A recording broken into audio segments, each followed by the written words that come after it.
মূলত আমার সাথে যেটা ঘটে, আমার বিদেশ যাওয়ার ফাঁদে ফেলানোর চেষ্টা প্রথমত আমার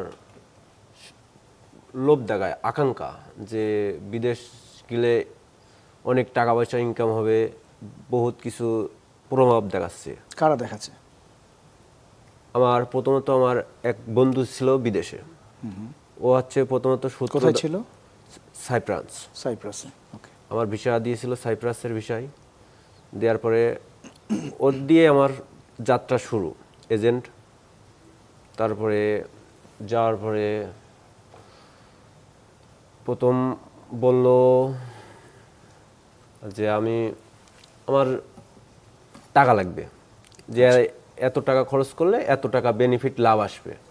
আচ্ছা। তা আমি আমার বাসায় যোগাযোগ করলাম যে আমি বাইরে চলে যাই। আমার ফ্যামিলি ততটা ভালো না, তবে যোগাযোগ করে কিছু টাকা দিল, মানে দেওয়ার ক্যাপাসিটি করলো। অনেক কষ্ট করে টাকাগুলো ম্যানেজ করলাম। কত টাকা? 8 লাখ। 8 লাখ।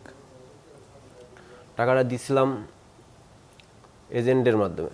আচ্ছা, আপনার ওই বন্ধুকে? আমার বন্ধুকে না, বন্ধু মানে এজেন্সিকে, মানে যারা চক্রের ফাঁদে আমার প্রথমত ফেলানোর চেষ্টা করলো যে তোমারে ভিসা দেব, তুমি আমারে টাকা দিবা হাফ। আচ্ছা আচ্ছা, ভিসা দিল। ভিসা ও বাইরের ভিসা কোনো বাংলাদেশে অ্যালাউ নাই, মানে চেকিং হবে না। তারপরে কি করলাম, চেকিং করার চেষ্টা করে আমার বাইরে দিয়ে দিছিলাম, মানে বাইরে আমার আরও আত্মীয় স্বজন এটা ওটা আছে, দিলাম। দেওয়ার পরে বললো যে না, ভিসা ঠিক আছে, কিন্তু মূলত হচ্ছে জাল ভিসা। আচ্ছা।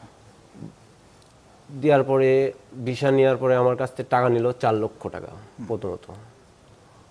তারপরে আমার বাসার থেকে নিয়ে চলে আসলো ঢাকাতে। আমার 3 দেশের টিকিট দিল, বিমান টিকিট। আচ্ছা 3 দেশের টিকিটই হচ্ছে ভুয়া। আচ্ছা। ভুয়া টিকিট 3 দেশের টিকিট দিল কেন? মানে আপনাকে ওই জায়গায় মানে জাস্ট নিয়ে যাওয়ার জন্য।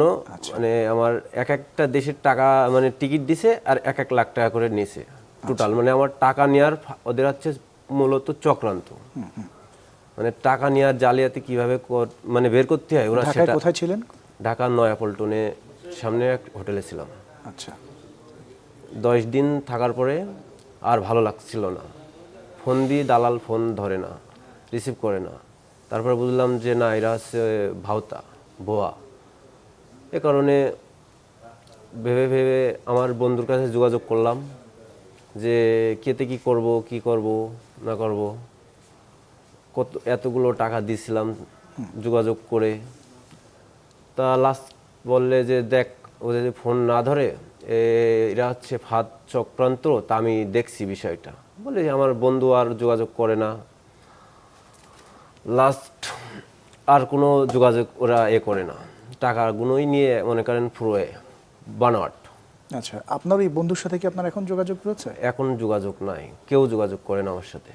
আচ্ছা, ওই বন্ধু কি ওই প্রতারক চক্রের সাথে যুক্ত রয়েছে এরকম কোনো ধারণা আছে আপনার? ওই বন্ধু চক্রান্তে যোগাযোগ নাই, কারণ ও হচ্ছে মাধ্যম দেখাই দিছিল যে এই জায়গায় যোগাযোগ করলে আসতে পারবা, বাইরে আসতে পারবে? বাইরে আসতে পারবা।